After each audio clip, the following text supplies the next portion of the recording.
11 rokov od zmeny ústavnej definície manželstva na jedinečný zväzok jedného muža a jednej ženy sa niektorí politici pokúšajú zaviesť ďalšie zmeny zákona, ktoré by situáciu queer ľudí ďalej zhoršovali.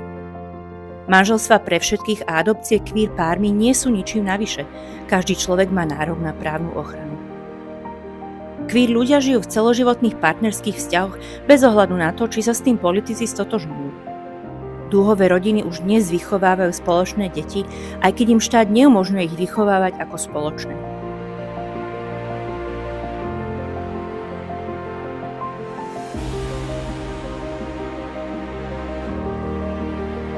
Tieto ľudskoprávne dlhy je čas splatiť, nie ich ďalej prehlbovať.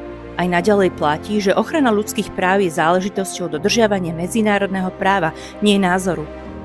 Vyzývame preto vládu aj Parlament Slovenskej republiky, aby konečne začali konať v súlade so svojimi povinnosťami, ustúpili od homonegatívnych a transnegatívnych návrhov zákonov a usilovali o systémovú zmenu smerom k ochrane ľudských práv pre všetkých ľudí na Slovensku.